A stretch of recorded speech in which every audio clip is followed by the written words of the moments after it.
Hey, boys and girls, welcome to another session of Reading with Redden, where we will continue reading our book Wonder by R.J. Palacio. In our story, we've met a little boy named Augie Pullman, who is a new fifth grader at Beecher Prep. Augie's never been to school before, so he's experienced a lot of ups and downs so far. More ups, it seems like now that we're getting further into the story. We're almost to the end. And we've heard the story from different point of views. We've heard from Augie. We've heard from his friend Jack Will. We've heard from his sister Via and her boyfriend Justin. Now we're back hearing from Augie again. When we last left off, Augie was having a shouting match with his mom and Via at dinner because Via did not want him to come to a play that she was going to have at her new high school. You see, Via is a little embarrassed by Augie, even though she's never really felt that way before. So we don't really know what's going on with her. So as we continue reading today, we'll actually get to see the play as we continue to read, and we'll get to see what happens when they are at the play. So as we continue reading, let's go. Goodbye. Augie, said Via, come quick. Mom needs to talk to you. I'm not apologizing. This isn't about you, she yelled. Not everything in the world is about you, Augie. Now hurry up. Daisy's sick. Mom's taking her to the emergency vet. Come say goodbye. I pushed the pillows off my face and looked up at her. That's when I saw she was crying. What do you mean, goodbye? Come on, she said, holding out her hand. I took her hand and followed her down the hall to the kitchen. Daisy was lying down sideways on the floor with her legs straight out in front of her. She was panting a lot, like she'd been running in the park. Mom was kneeling beside her, stroking the top of her head. What happened? I asked. She just started whimpering all of a sudden, said Via, kneeling down next to Mom. I looked down at Mom, who was crying too.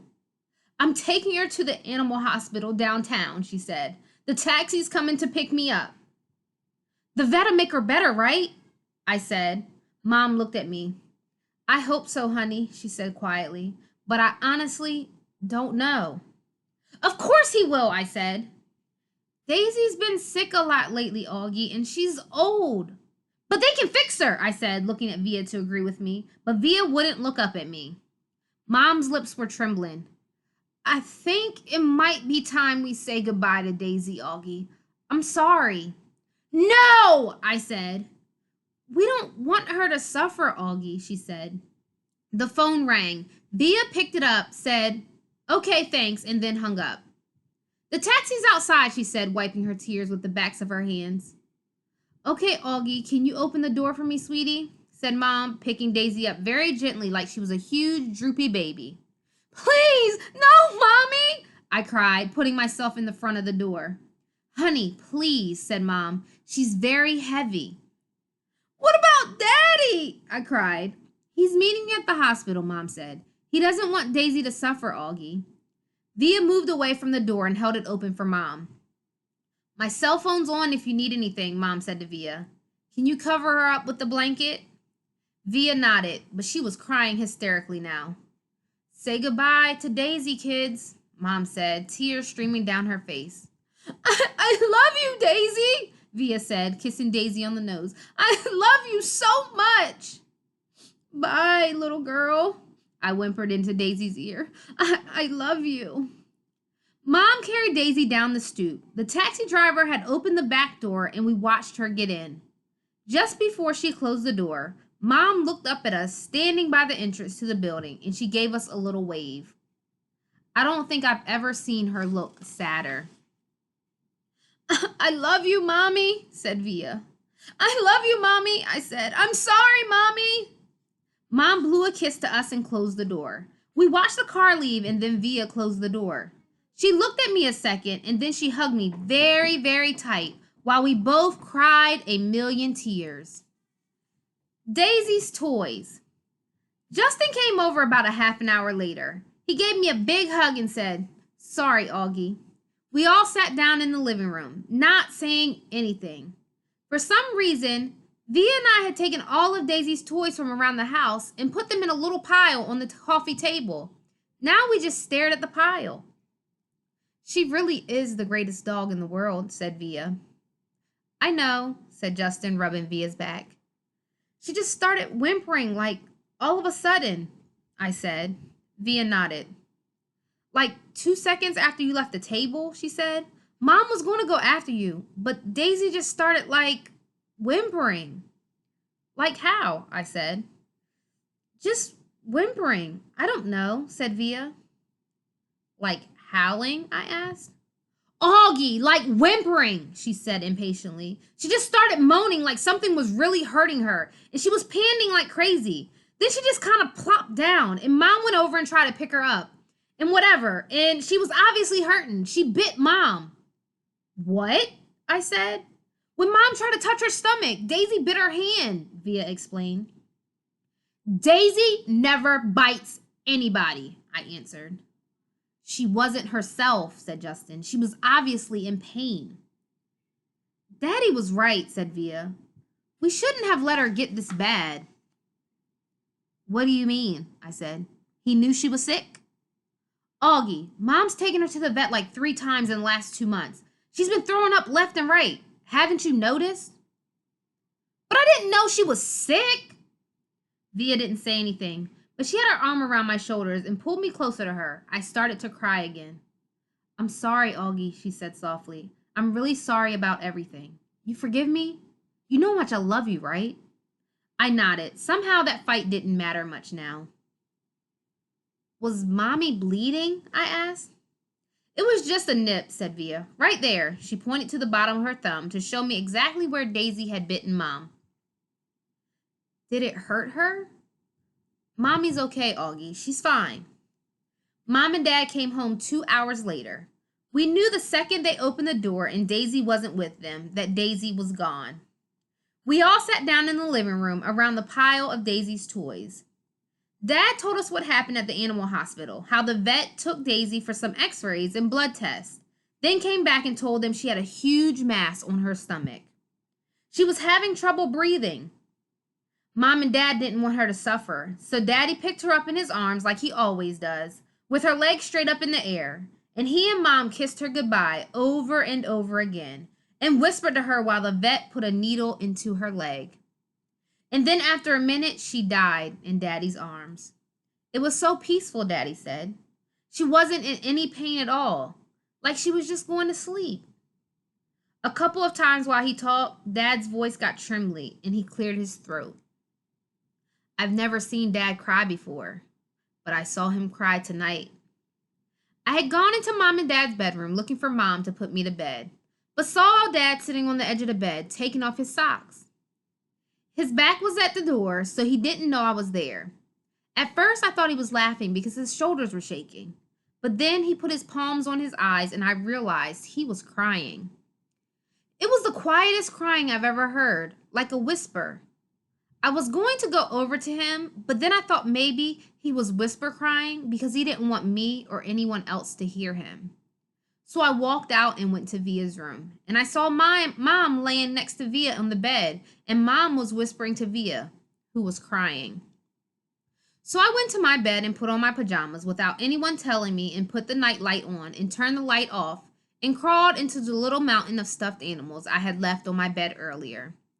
It felt like all that had happened a million years ago. I took my hearing aids off and put them on the night table and pulled the covers up to my ears and imagined Daisy snuggling with me, with her big, wet tongue licking my face all over, like it was her favorite face in the world. And that's how I fell asleep. Heaven. I woke up later on and it was still dark.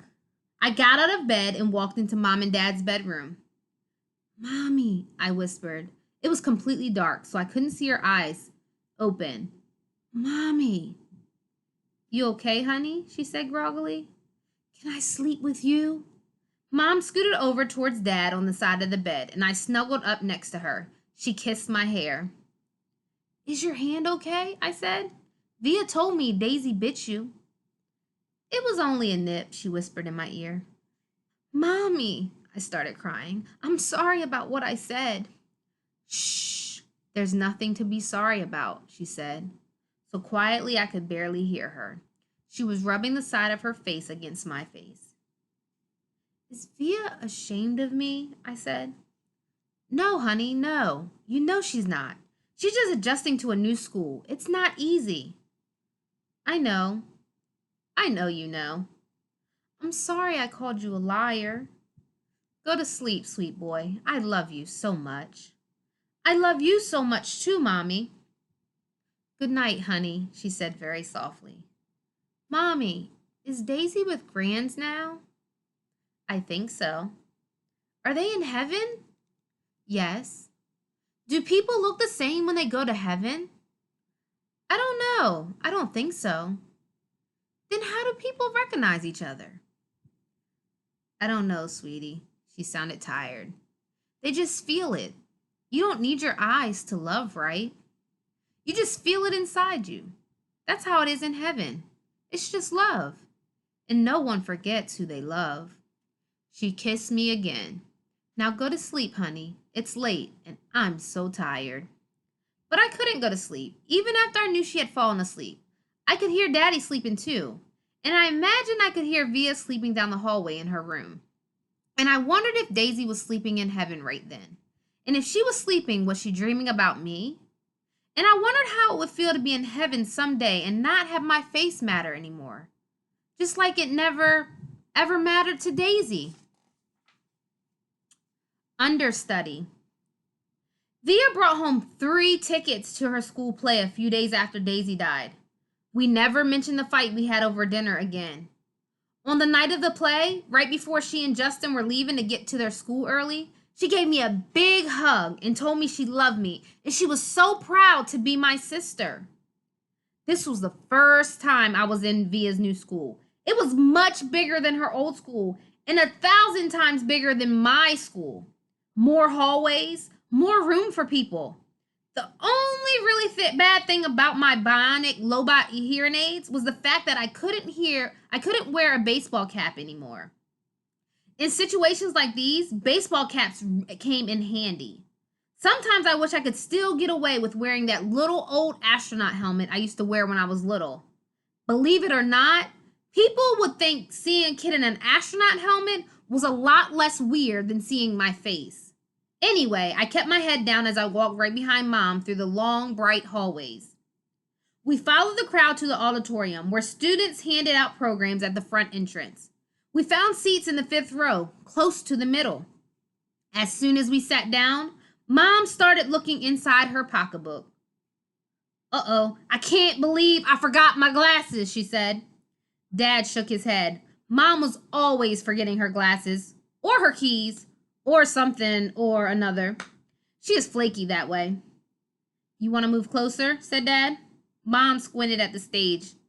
No, I can see okay. Speak now or forever hold your peace, said Dad. I'm fine, answered Mom. Look, there's Justin, I said to Dad, pointing out Justin's picture in the program. That's a nice picture of him, he answered, nodding. How come there's no picture of Via? I said. She's an understudy, said Mom. But look, here's her name. Why do they call her an understudy? I asked. Wow, look at Miranda's picture, said Mom to Dad. I don't think I would have recognized her. Why do they call it an understudy? I repeated. It's what they call someone who replaces an actor if he can't perform for some reason, answered Mom. Did you hear Martin's getting remarried? Dad said to Mom. Are you kidding me? Mom answered like it was a surprise. Who's Martin? I asked. Miranda's father, Mom answered, and then to Dad. Who told you? I ran into Miranda's mother in the subway. She's not happy about it. He has a new baby on the way and everything. Wow, said Mom, shaking her head. What are you guys talking about? I said. Nothing, answered Dad. But why do they call it an understudy? I said. I don't know, Augie Doggy, Dad answered. Maybe because the actors kind of study under the main actors or something. I really don't know. I was going to say something else, but then the lights went down. The audience got very quiet very quickly. Daddy, can you please not call me Augie Doggy anymore? I whispered in Dad's ear. Dad smiled and nodded and gave me a thumbs up. The play started, the curtain opened, the stage was completely empty except for Justin, who was sitting on an old rickety chair turning his fiddle. He was wearing an old-fashioned type of suit and a straw hat.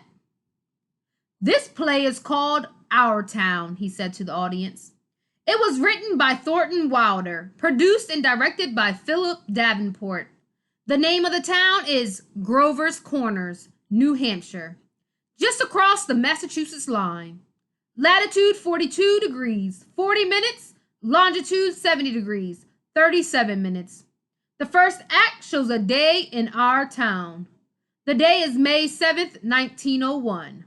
The time is just before dawn. I knew right then and there I was going to like this play. It wasn't like other school plays I've been to, like The Wizard of Oz or Cloudy with a Chance of Meatballs. No, this was a grown-up seeming, and I felt smart sitting there watching it. A little later in the play, a character named Mrs. Webb calls out for her daughter, Emily. I knew from the program that was the part Miranda was playing, so I leaned forward to get a better look at her. That's Miranda, Mom whispered to me, squinting at the stage when Emily walked out. She looks different. It's not Miranda, I whispered. It's Via. Oh my God, said Mom, lurching from her seat. Shh, said Dad. It's Via, Mom whispered to him. I know, whispered Dad, smiling. Shh. The ending. The play was so amazing. I don't want to give away the ending, but it's a kind of ending that makes people in the audience teary. Mom totally lost it when Via, as Emily, said, Goodbye! Goodbye, world! Goodbye, Grover's Corners, Mama and Papa! Goodbye to clocks ticking and Mama's sunflowers, and food and coffee, and new iron dresses and hot baths, and sleeping and waking up. Oh, Earth! You're too wonderful for anybody to realize you. Via was actually crying while she was saying this, like real tears. I could see them rolling down her cheeks. It was totally awesome. After the curtain closed, everyone in the audience started clapping. Then the characters came out one by one. Via and Justin were the last ones out, and when they appeared, the whole audience rose to their feet. Bravo! Bravo! I heard Dad yelling through his hands. Why is everyone getting up? I said. It's a standing ovation, said Mom, getting up. So I got up and clapped. I clapped until my hands hurt. For a second, I imagined how cool it would be to be Justin and Via right then, having all these people standing up and cheering for them. I think there should be a rule that everyone in the world should get a standing ovation at least once in their lives. Finally, after I don't know how many minutes, the line of actors on stage stepped back and the curtains closed in front of them. The clapping stopped and the lights went up and the audience started getting up to leave. Me and Mom and Dad made our way to the backstage. Crowds of people were congratulating the performers, surrounding them, patting them on the back. We saw Via and Justin at the center of the crowd, smiling at everyone, laughing and talking. Via! Shouted Dad, waving as he made his way through the crowd. When he got close enough, he hugged her and lifted her up off the floor. You were amazing, sweetheart. Oh my God, Via! Mom was screaming with excitement. Oh my God! Oh my God! She was hugging Via so hard I thought Via would suffocate, but Via was laughing. You were brilliant, said Dad. Brilliant, Mom said, kind of nodding and shaking her head at the same time. And you, Justin, said Dad, shaking Justin's hand and giving him a hug at the same time. You were fantastic. Fantastic, Mom repeated. She was honestly so emotional she could barely talk. What a shock to see you up there, Via, said Dad. Mom didn't even recognize you at first, I said. I didn't recognize you, said Mom, her hand over her mouth. Miranda got sick right before the show started, said Via, all out of breath. There wasn't even time to make an announcement. I have to say, she looked kind of strange because she was wearing all this makeup, and I've never seen her look like this before. And you just stepped right in there at the last minute, said Dad. Wow! She was amazing, wasn't she, said Justin, his arm around Via. There wasn't a dry eye in the house, said Dad. Is Miranda okay? I said, but no one heard me. At that moment, a man who I think was their teacher came over to Justin and Via, clapping his hands. Bravo! Bravo! Olivia and Justin! He kissed Via on both cheeks. I flub a couple of lines, said Via, shaking her head. But you got through it, said the man, smiling ear to ear. Mr. Davenport, these are my parents, said Via. You must be so proud of your girl, he said, shaking their hands with both of his hands. We are. And this is my little brother, August, said Via. He looked like he was about to say something, but suddenly froze when he looked at me. Mr. D, said Justin, pulling him by the arm, come meet my mom. Via was about to say something to me, but then someone else came over and started to talk to her. And before I knew it, I was kind of alone in the crowd. I mean, I knew where mom and dad were, but there were so many people all around us, and people kept bumping into me, spinning me around a bit, giving me the 1-2 look, which made me feel kind of bad. I don't know if it was because I was feeling hot or something, but I kind of started getting dizzy. People's faces were blurry in my head, and their voices were so loud it was almost hurting my ears. I tried to turn the volume down on my Lobot ears, but I got confused and turned them louder at first, which kind of shocked me.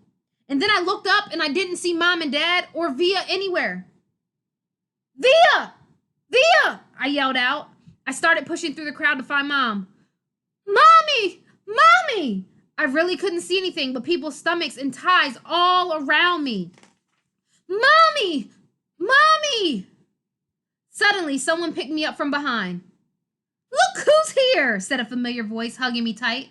I thought it was Via at first, but when I turned around, I was completely surprised. Hey, Major Tom, she said. Miranda? I answered, and I gave her the tightest hug I could give. So, as we finish reading today, what do you think about the play? Augie ended up getting to go. How do you think he felt? Via wasn't embarrassed by him anymore. What about Via getting that big part in the play? Why did Miranda get sick? What's going to happen with Miranda and Via now that Miranda's gotten a hold of Augie? Miranda really loves Augie, remember? But Via and Miranda their friendship started to spread. So I guess you guys have to wait until the next time on another session of Reading with Redden. Until then, I will see you guys later. Have a good night.